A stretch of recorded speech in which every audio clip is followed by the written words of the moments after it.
Hello and welcome to another video of World of Warships with RunGB. Now, for this night I had, ready a video about myths and history, but I think this battle deserves to be shown. Now, this is a battle with the Kongo. It's not fully vetted one. I still don't have the range modification, and this is the first battle I was using the speed modification.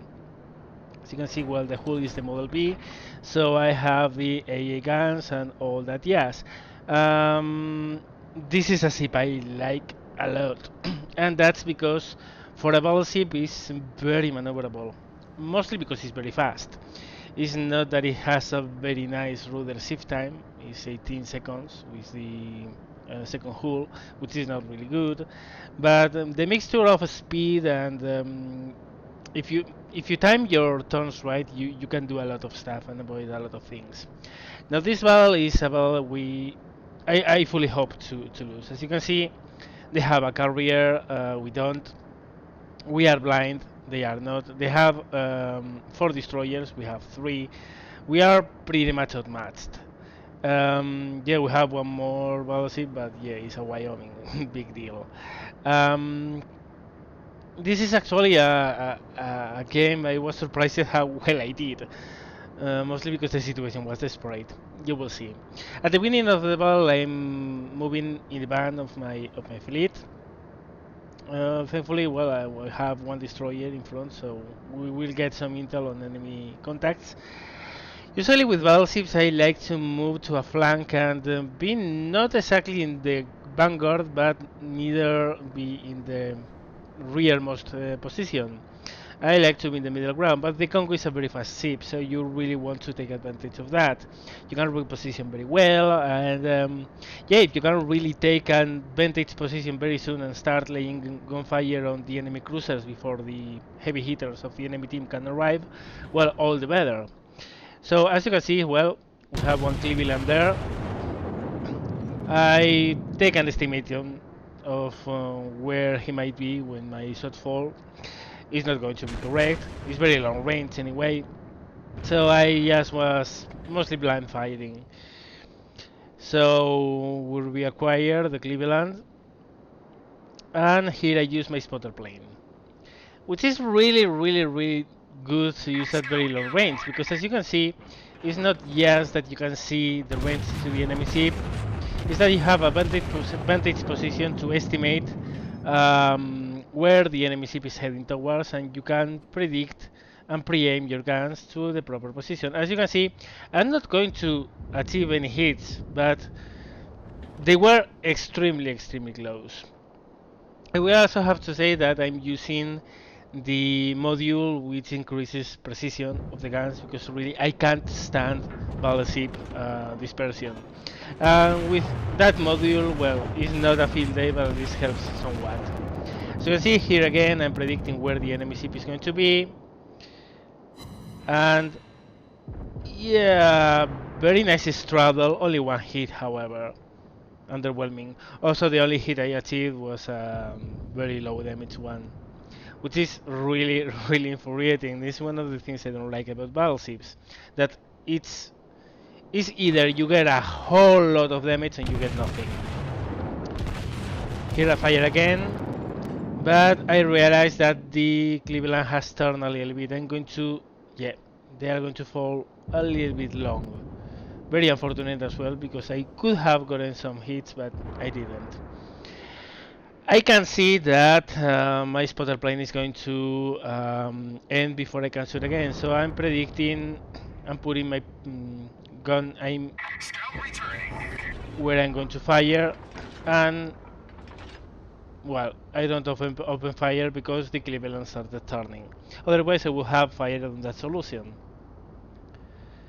Well, Cleveland is under heavy fire. Try to predict where it's going to be. Fire evaporates. Again, only one hit. At least some damage. 3100 is not bad. It's not a citadel, however. And here I do a very bad estimation. So you can see the guy is on the border of the map. And I think he actually is moving closer. While no, he's moving farther. You're going to see it right now. So I aim directly for the waterline, hoping as he's going to be closer for my shots to hit. But they all will fall short. I hate when this happens. Now I realize he's actually moving farther away. When they are at the border, it's very hard to judge at these distances where the enemy actually is. Of course, now I'm predicting that he's going to start moving and he's starting to move. So yeah, the next shot is not going to be easy. I just shoot there and hope for the best. But now I notice something, and is that our right flank is not that it has fallen, it's that it doesn't exist. One hit, two hits, well, not bad. But yeah, I'm up here. I see the Cleveland, I want to kill it. I really want to kill it. But first things first, we are being capped. And yeah, judging but by the contacts I have seen is at least one destroyer, one light cruiser, which is a Kuma, which has torpedoes, and the only thing that's defending there is a Wyoming. We have a cruiser which has vanished, probably under a torpedo wall. We have a destroyer going there as well. Some of us are actually returning, which is really nice because sometimes you see teams that they don't care about the cap siren blowing or not blowing. So yeah, I come back, I'm making full speed, and I'm not going to stop to take any shots or open my batteries, arcs of fire, whatever. I'm just heading in like mad because we don't have time. Isokasi there, Kuma there. Those are torpedo heavy ships, all of them. It's going to be a really dangerous situation for a big ship like me. But there's no other solution. You have to come in fast, and because of the fact that there's an Isokasi down there with their cloaking device and stealth suits, we are going to have to move in really close if we want to spot them. Again, very dangerous proposition in a big ship. I'm not really fond of this situation. But well, Kuma coming in, estimation shot. I fire a full broadside. I don't usually stagger my fire if I don't have a full broadside. I just open up with everything. He's going to miss, fall short. Estimate again. Yeah, that Wyoming is eating a lot of torpedoes, which is not good. I see the Isokasi. I'm wondering if I want to fire, but no, I'm not going to hit. He's moving too fast. I'm going to hit the island. So back to the Kuma I go. Estimate a position in front of him. I know he's slowing down because he doesn't want to leave the cap, so that probably will hit. And yeah, again, a very low damaging shot, but what do you want? I'm still using AP mostly because of the cruisers. If you get a Citadel on Akuma, you can get up to 20k damage. So it's a matter of one-shotting them. So while I'm still at a safe range, I'm using AP. Okay, this looks nice, but a little bit long. That turn really messed up my aim. Isokasi moving to the left. Okay, we have lost everything we have here except for a couple of cruisers. So you can see the force correlation right now. We have lost 6 ships. We don't have a carrier. They have at least one destroyer in there, couple cruisers. This is not looking good at all. Open up again. Estimate again. Open up again. First is a miss. Second is a very unlucky hit again. Very low damage roll. It's again. You would think that 14-inch guns, no matter they over penetrate an armored part of the ship, would do more than that. That is the way it is. Estimating again. Stagger the fire. One hit again. Again, very close to the citadel. I don't get a proper high damage roll, but this time I kill him. We destroyed an enemy cruiser. And now we have torpedoes coming in. So I maneuver. Okay, they have run out. I was going to avoid them anyway. And I'm now going to fire this. This is AP. This is, I guess, destroyer. This does nothing, but I'd rather fire now. And no, he turned away. Torpedoes, direct front. Again, torpedoes. I was predicting this, so I was turning a little bit. Torpedoes to port. Move between them. Here I was thinking about switching to high explosive, but thankfully, well, that destroyer was destroyed by the cruiser with me. We are a cruiser and myself down here. And I'm betting that there's a destroyer in there with the cloaking device switches on. So I switched to high explosive. And I head directly, as you can see, slightly turning all the time. I don't want to be giving him a steady course so he can lob torpedoes at me.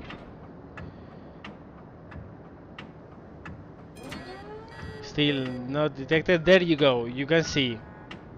That slight turn before allowed me not to be bothered by this spread of torpedoes. So I do another slight correction just in case.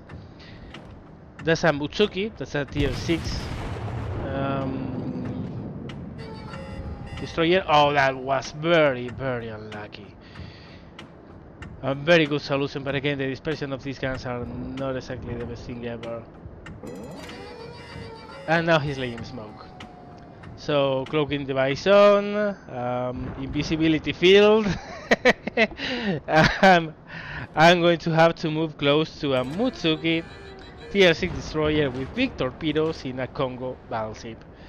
Oh, I don't feel good about this. Very good estimation. Oh, very unlucky again. Just slightly over him. As you can see, I'm turning all the time. I'm doing soft corrections, and there you go. Again, those soft corrections, slight turns when you're moving this fast. I'm almost at 30 knots. Allow you to avoid full spreads of torpedoes. That's why I like the Kongo so much. Thankfully, I have some support here from the light cruiser, and finally I get a hit. 2000 damage, 14-inch gun. Yeah, I would have gotten the same with a 16 ones. But whatever. We have Omaha and Clemson coming in. So, yeah, more destroyers. That's bad. Very bad. So now I don't want to go down the passage I have directly in front of me. Because if the other guy is a little bit of a fox, he will throw some torpedoes there to, well, in anticipation that I'm moving there. So I'm not going to go there. Slightly overshot there. Again, changing course all the time. I know there's an American destroyer around here, on top of the Isokasi. I have lost my cruiser support, so it's just me down here.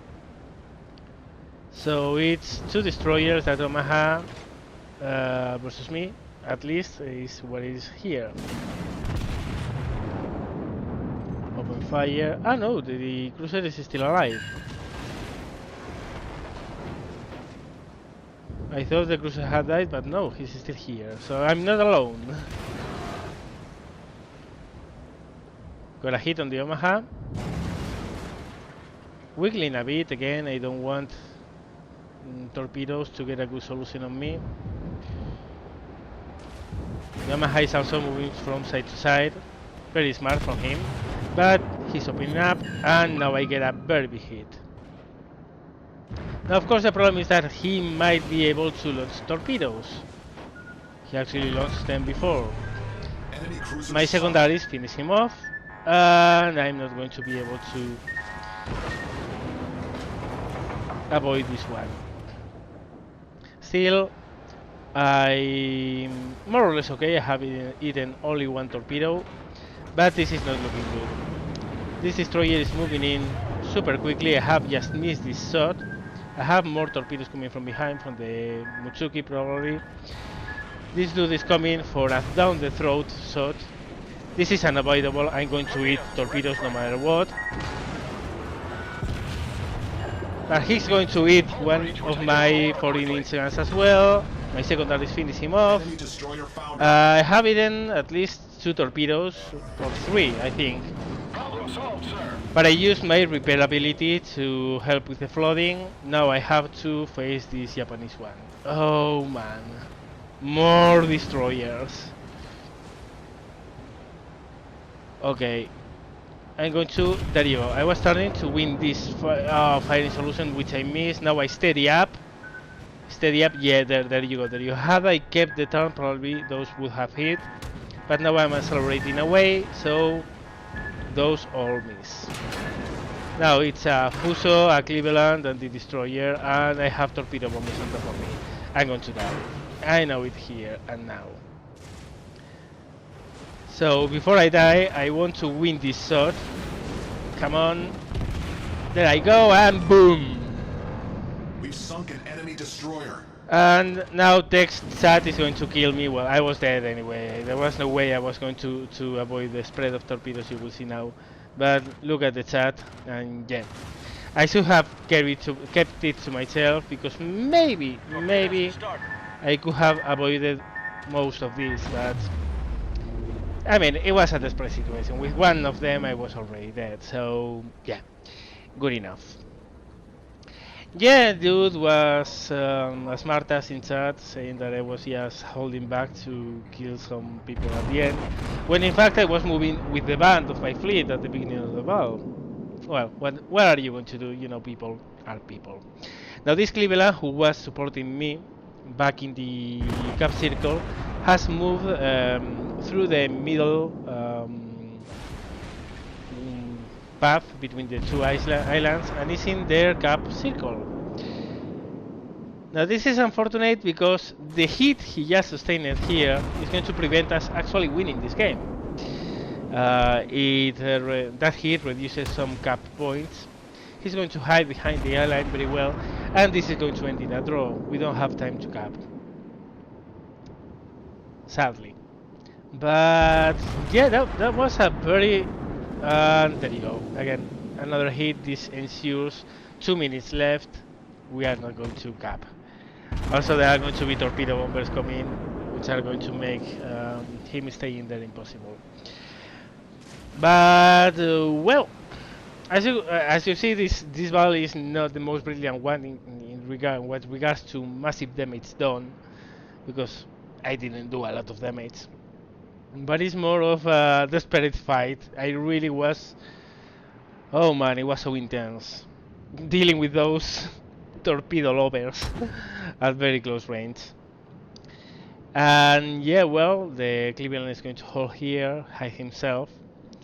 As you can see, this 1 minute down the timer. The timer for just one ship, if you are not straight in the middle, is 3 minutes, I think.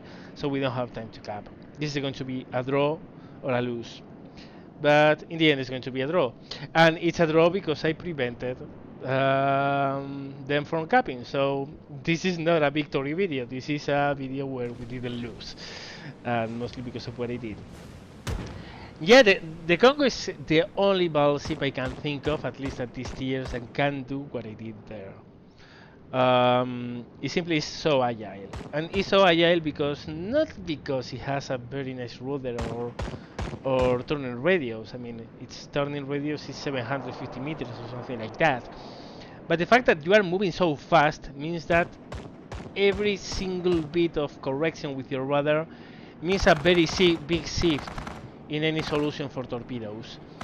So yeah, well, Cleveland is going to try to avoid this spread of torpedoes. He's going to avoid all but one, so at least he's not going to die, and it's going to be a draw. And that's the game.